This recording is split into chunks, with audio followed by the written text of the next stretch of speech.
When we first believe in the Lord Jesus Christ, we begin extremely arrogant, even blasphemous many times. Yes, we believe in the Lord Jesus Christ. The justice of God imputes to us the righteousness of God. We are forever saved, and we are immediately in phase 2, post-salvation spiritual life, all the way to the moment that we die, absent from the body and face to face with the Lord. But we begin extremely arrogant and very independent from God. We have no doctrine, and therefore we have no love for him, we have no understanding of him. So we're independent from God and very dependent on people. But as we advance in the divine power sphere, we reach gate 5, and this is personal love for God the Father. And this is where our dependency on God begins to increase. We begin to understand more about his divine essence, and not only that, we parlay that knowledge into love. One thing is to know things about God, one thing is to know doctrine, but another thing is how much do you love that knowledge. This is where the love of God has to be parlayed. The love for doctrine has to be parlayed. And so you become more confident about God and you begin to love him more. Hence, your dependency on God begins to increase. In gate 6, personal love for God, and personal love for all mankind, this is where your dependency on people increases. So dependency on God in gate 5, independence from people in gate 6. Because once we still have not arrived at gate 5, we're still very dependent on people. We care too much about what they think. We care too much about their opinion. We follow their advice here and there, and whatever they do affects us. Whatever they say affects us. Hence, the custody of our happiness is still very much surrendered to them. But when we get to gate 5, our dependency on God increases, and hence in gate 6, the independency from people also increases. So we become much more dependent on God and less dependent on people. In gate 8, your dependency on God reaches its maximum capacity because of maximum doctrine. But we cannot arrive to the point where we are blessing or we are comfort to other people until we become less dependent on people. We have to first of all, become very dependent on God, then very independent from people.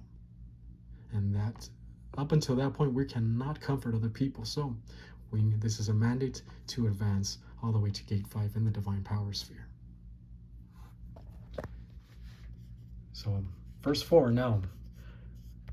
God who comforts us in all our troubles, so that we can comfort those in any trouble with the comfort we ourselves receive from God.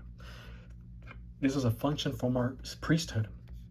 We're all our own personal priests. We represent ourselves before God. And this is not a spiritual gift. This is the normal function for every single believer. That is for him to comfort other believers who are going through the same sufferings or similar sufferings. 4, so now we have here the present active participle of parakaleo. Well, this is an articular participle, like ho parakalon. So God, he who comforts us, we have the accusative direct object of su, hemas, God who comforts us, and now we have epi plus the dative of location of thlipsis. And what does this mean? This is affliction. This is maximum mental suffering, maximum mental pressure. Yes, the type of pressure that's just knocking into your soul, trying to get inside of your soul. That pressure, outside pressure, that once it gets in there turns into stress by way of fear, worry, anxiety, vindictiveness, jealousy, bitterness, you name it. That same maximum pressure, which only increases as you advance in the plan of God, it becomes even stronger. But you become stronger as well. So don't think that it's I'm not trying to discourage you to advance. You become much stronger. Hence, you become happier in the midst of these intense pressures. Well, yes, thlipsis, this is that maximum mental pressure. God who comforts us, this is the present tense. This is a gnomic presence. He's always in the business of comforting us, as we saw, based on that one immutable thing, his essence. Eulogeitos, he is worthy of praise. He has to comfort us because it's part of his essence, that one immutable thing. The second immutable thing is the decree that he is going to comfort us in time. And in between those is the promise. Are you going to use the promise? Are you going to use Romans 8:28? Are you going to use 1 Peter 5:17? Are you going to use Hebrews chapter 13? Are you going to use all those Old Testament promises that apply to us? Or are you going to resort to your defense mechanisms, your human solutions? Are you going to rationalize, oh, he doesn't want me because I'm too much for him, etc.? All these self-deceptions that, why did I mention that one? But yes, you get the point. So this is the mandate for us to to use the divine solution. Namely, faith rest technique right here. Promises. The pressure, here comes the pressure, and you capture that pressure. You counter that pressure with a doctrinal thought. Here, faith rest technique. That doctrinal thought is the promise. Whatever pressure comes to you, use the promise pertinent for that type of pressure. The pressure could be people, it could be circumstances, it could be your own sin nature knocking at the door. It could be our own subconscious. Sometimes our own subconscious thoughts bring them out, bring it back out. And if you cannot handle those pressures, you're going to be overrun. And in the midst of pressure, you're going to resort back to your subconscious, and you're going to bring those thoughts that are hidden inside of there. And you're going to bring out that guilt complex. Oh, I'm suffering this pressure because I did this terrible thing in the past and I was a horrible person. No, that's out. That subconscious has to be cleaned out by doctrine. But yes, you need to apply faith rest technique. Number 4 is grace orientation. Dependence on God, dependency on God. We are nothing. We're worthless without him. Hence, we need to depend more on his provision, on his power. 5 is doctrinal orientation. And this is where we put all the doctrinal rationales together and we form the whole panorama so that these pressures have nothing against our soul. 6 is personal sense of destiny. This is where you see things in the light of eternity. 7 is personal love for God the Father. This is where you mainly develop them. You develop them in gate 5. Personal love for God the Father and personal love for all mankind. And you develop that one here in gate 6 of the divine power sphere. So yes, he who comforts us in all, base, the adjective, all thlipse, in all affliction. We're going to call this mental pressures. God who comforts us in all mental pressures. Haimon, this is the possessive genitive, ours, in all our mental pressures. And then eis plus 2 infinitives. So that, and then here we have dunastai, present, active, and infinitive of dunastai, to be able. But we have here this accusative. And whenever there's an accusative, and there's an infinitive, and there's an accusative, yes, the accusative can function as the subject that produces the verb of the infinitive. So that we can be able, so that we are able,